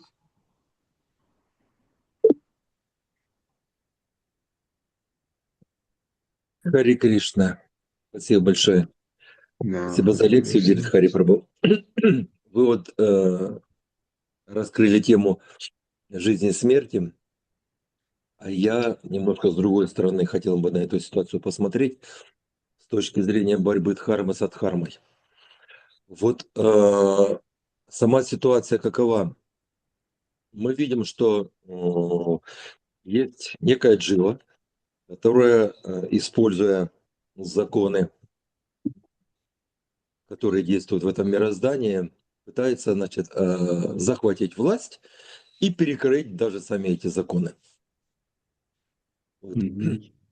И возникает вопрос. Вот полубоги. С одной стороны Брахма, с другой стороны полубоги, да, которые пришли Брахме жаловаться. С одной стороны полубоги, они очень чутко относятся к таким дживам, которые поднимаются на райские планеты благодаря своей аскезе, потому что они угрожают их положению. И они там каким только уловкам не пробегают. То коня своруют, вот, то подошлют какой-нибудь апсару опорочить, чтобы мудрецам, чтобы, ну, не дать ему возможности занять свои кресла. И они, как сказать, не гнушаются этими методами. И в шастрах полно таких случаев. То Минака появится, то коня уведут со Швамедхи Яги. Вот. И да, почему они здесь это не использовали? Это же прямая угроза. Мало того, что он войдет в рай, так он еще и место Брамы займет благодаря использованию этих законов, потому что он такой оджас накопит, как в прошлом стихе говорилось, что может вообще перекроить всю Вселенную под себя.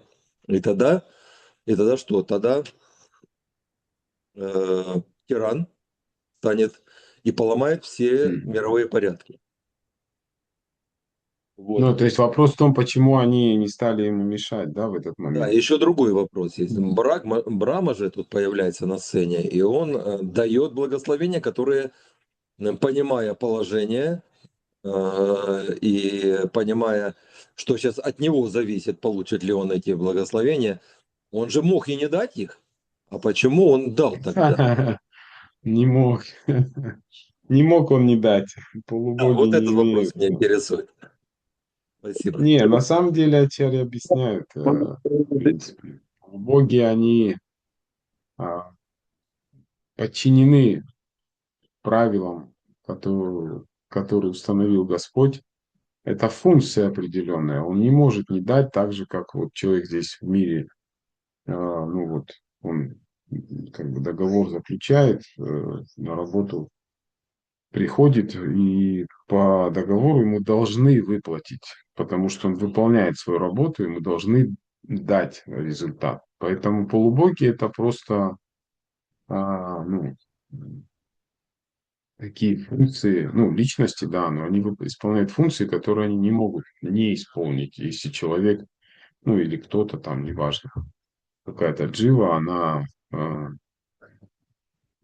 как бы делает то, что надо. поэтому они не могут отказать. Поэтому и Брахма тоже также полубог, который исполняет функции всех. Ну, вот, как бы это простой ответ на вопрос, почему полубоги не могут отказать. Но они же могут помешать этой аскезе, чтобы она не Насчет дошла до конца. первого, насчет первого, да, вопроса, почему они не стали мешать. Ну, я так полагаю, что полубоги очень ну, тонкие натуры, они чувствительны очень, и он уже набрал Теджас, вот, такой, который, ну, почувствовав беспокойство всей Вселенной, они поняли, что как бы их ресурсов, ихними возможностями они не смогут ему помешать. Поэтому они сразу отправились к самому главному, к Брахме. Вот. То, что когда до этого он, до того, как зачать прохладу, есть же там история, когда он там попытался совершать аскезу, только начал, его же там Парвата с Нарадой и Муни там вывели из этой аскезы, вот, в виде птичек. То есть, когда он не набрал еще этой силы, ну, он только собрался там, пришел в лес там совершать аскезу, они ему помешали. А тут он, вот, не успели они, наверное, не знаю почему, но когда они увидели, какой она достигла силы, они уже поняли, что ничего не смогут сделать. Окно возможности закрылось. Да. Так, ладно, Абрама тогда. Тут экстраординарная ситуация. Тогда и получается, и можно как бы исключение сделать. А исключение отказать ему, ну, как бы аскеза, это же ведический тоже этот способ. Почему, как бы, в этой лекции, ну, я и говорил, ссылаясь, в принципе, на духовного учителя, он говорил о том, что с шастрами можно пользоваться и демоническим способом. Тот же Равана тоже, он прекрасно знал шастры. Аскеза – это ведический способ обретения желаемого.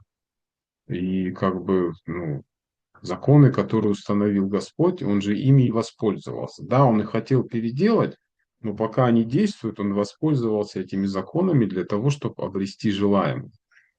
И законы установлены как бы Господом, Кришна, и Брахма даже не может их нарушить.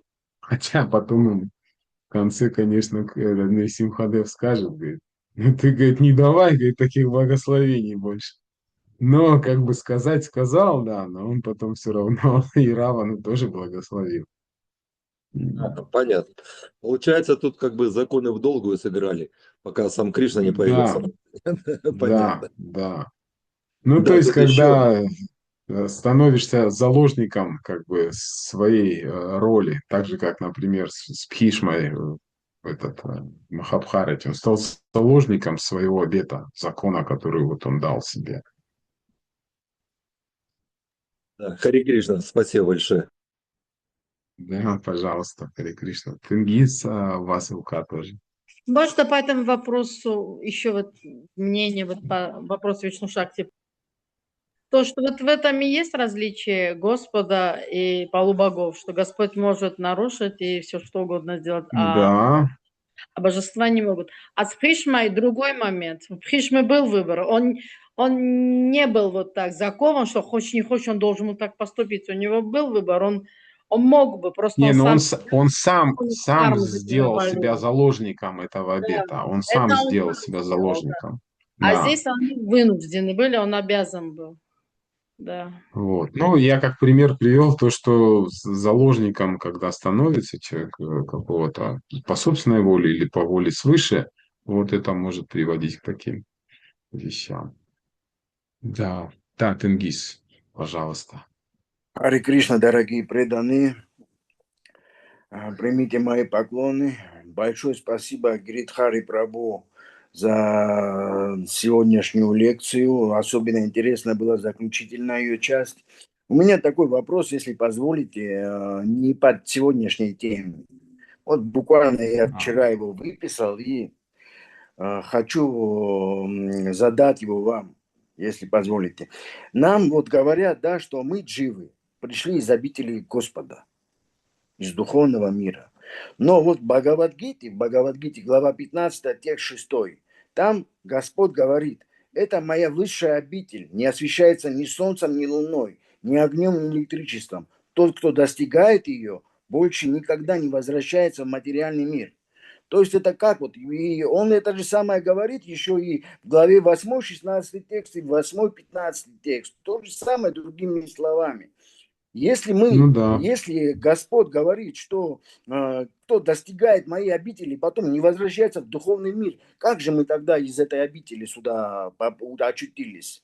Я к тому А, это спрашиваю, сейчас я вам сразу скажу, не говорит ли это о том, у меня вот вчера был спор, не то чтобы спор, это очень дружеская беседа, но мне ага, настаивали и приводили вот эти вот стихи как бы аргументом, что мы не на ага. самом деле не из духовного мира, а мы из пограничной энергии, которая татасха называется. И вот как-то я для себя просто Мгм. хочу это уяснить, вот на самом деле, как оно есть. Как оно есть, мы вряд ли сможем уяснить, находясь в этом ограниченном трехмерном уме, потому что я этот скину вам, куда мне скинуть? Одно письмо Шилы Прабхупады там преданное по поводу, как бы, ну там не этот вопрос в принципе касался, но Да, вопрос скиньте дживы, этот чат. души. Вот, очень интересный. Там просто в конце он говорит, могущество джива, оно как бы невообразимо, и понять эту концепцию невозможно, находясь в обусловленном состоянии. Вот, и концепция падения, она тоже такова, что ну, ее в обусловленном состоянии сложно будет понять, она же относится к категории очинтия. Вот, поэтому а, на самом деле, если у души, ну, душа, вот попадая в духовный мир и вступая в отношения с Богом, то есть из отношений она уже не падает. Поэтому а, ну, выбор свой, так или иначе, это тоже, кстати, Бхактивинода Тхакура есть этот, как его, такая мысль, что Татасха Шакти, да, то есть она выбор делает из такого, скажем, более-менее нейтрального положения. То есть, когда нет никаких отношений с Богом еще и нет никаких отношений с Майей. Вот, то есть у нее как бы примерно равно она может смотреть и туда, и как-то вот чем-то привлекается в Майе. То есть отношений, именно личных отношений с Господом нет. То есть личных отношений обычно не падает. То есть можно, Вот, и получается, поэтому попасть в духовный мир, не находясь в отношениях с Господом. не припасть, мы и так в духу, мы изначально в нем находимся. Мы же души, мы не как бы изначально находимся в этом положении духовном татасха шакти. Просто мы привлекаемся либо как бы вот именно духовной реальностью полной, которая царит на планетах Вайкунхи, вот, либо материальной реальностью Майи. То есть не то, что мы оттуда упали, мы и там сейчас находимся. Вот. Ну, как там. То есть, в принципе, мы-то по сути души. Вот. И как, например, в этом в Шримад Бхагаватам, в 11 песне, там же Господь Кришна в Удаве говорит о том, что ну, как бы о душе нельзя сказать, что она обусловлена или освобождена, потому что нет такого состояния. В принципе, очень интересное, кстати, утверждение этого Кришны. Вот. Удаве, он там в Удавагите говорит. Ну, то есть это такая сложная тема для восприятия нами, нашим умом обусловленных. Вот. Я вот скину, может, Матаджи Радабави это письмо Шилы Прабхупады. Вот, но Шрила Прабхупада всегда говорил, что, ну да, он как бы говорил о том, что мы там падали. Вот, но он в основном акцент делал на том, что надо задаваться, зачем, ну как, ломать голову над тем, как мы заболели, надо вылечиться, говорит. Вот, и все, и тогда станет все ясно.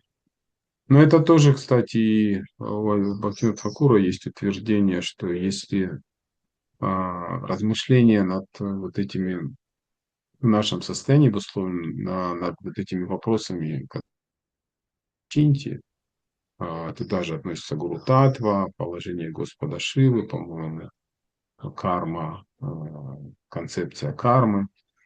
Да, вот. Сильно как бы ломать голову над этим, эти попытки, они порождают анархию в сердце. Поэтому он говорит, лучше об этом долго не рассуждать, не спорить, не обсуждать эти темы. Ну, какое-то для себя вынести понимание, которое мне позволяет практиковать бхакти, вот, служить Господу. А когда мы достигнем этого состояния, ну, как бы освобождения, мы там все поймем. Вот. Потому что есть там иногда концепция, что, в принципе, мы просто оттуда и не падали, мы просто вот раз и заснули там и проснулись, заснули, оказались в мае во сне, в иллюзии. И вот, чтобы проснуться, надо там. А когда проснулись, оказалось, что мы там мы ниоткуда и не падали. Прабхупады тоже есть в письмах ответы на эти вопросы. Вот такая концепция тоже там у него есть. Он говорит, ну как можно упасть с духовного мира? Ну, это иллюзия, что мы падаем. Вот, не знаю, ответила или Ясненько, нет на этот спасибо. вопрос, но как-то Не, ну так. понятно, что ничего на самом деле не понятно. Комментарий по Ну Харе да. Кришна. Это очень такая тема, которую Ради Пушана Прабху, он очень, тоже есть такая у него версия и хорошее рассуждение. Вот.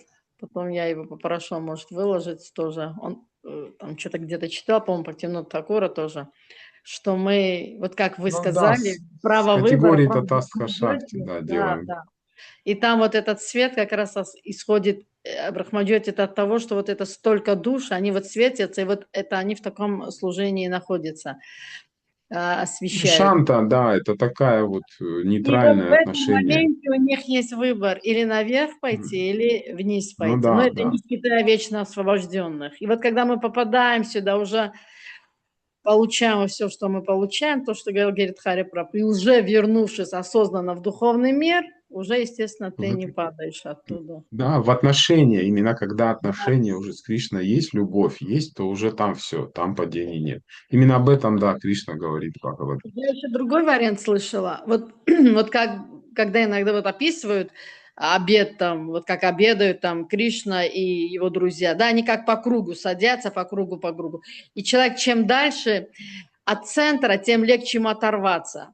И вот когда вот с атомом сравнивают электроны вокруг, да, электроны, которые ближе к атому, они сильнее притягиваются. Но чем дальше этот атом, у него есть вариант как бы отколоться и оторваться. Там, естественно, чем дальше, естественно, тем меньше вот этих отношений, о которых вы говорите. Но если человек действительно возвращается вот в эти отношения близкие, то уже, естественно, нет и желания просто Мгм. вернуться.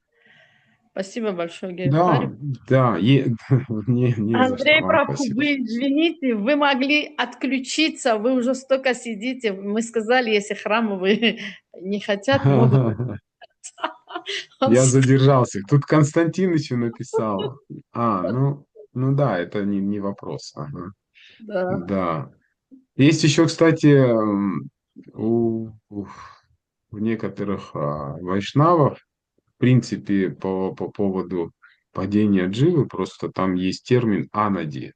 То есть там как бы нет вопроса, нельзя ответить на вопрос, когда это произошло и почему, потому что ну, это относится к категории временного, а время только в материальном мире. Поэтому там это санскритские тонкие вещи. Я там когда-то пытался читать эту книгу. С Вайкунхи даже листья не падают. Ну, как бы сложно санскрит понять, что... Но суть в том, что а, как мы упали, когда это произошло и как, это временные категории, в которых мы здесь мыслим, а там они не работают, там их нет, прошлого, настоящего, будущего, там такого нет. И поэтому ну, этот вопрос некорректен вообще по отношению к духовной реальности, как и когда это произошло. Вот, потому что это ну, в материальной реальности это уже время прошлое, настоящее, будущее. А там времени нет. Вот, ну ладно, все, я вас сегодня замучил, похоже. Затянул совсем. Вот, спасибо большое всем. Грантарат Шримад Бхагаватам Ки, Шила Прабхупада Ки, Читани Jai, Чаритамрита Ки, Джай Шила Прабхупада. Jai. Гиридхари Прабху ки джай. Гиридхари Прабху мы по воскресеньям читают. У нас читание читаем-то в храме прямо читаем. Вот так онлайн. Так что супер. По 8 утра, да? Да. А завтра у нас Хорошо. Мадана Мухам Прабху будет давать. Кто? Мадана Мухам Прабху. О, ничего себе. Ну, все, короче, вы тут уже всех себе зафрахтовали. Самых крутых вайшнавов. Так, завтра надо прийти тоже. Ладно. Все, спасибо большое. Хари Кришна. Всем хорошего дня. Мои поклоны, дорогие преданные. Спасибо, Лука. Огромное спасибо. Шönörət qədər tarğını, Лука. მადლობა მე მოგიყვებით რატო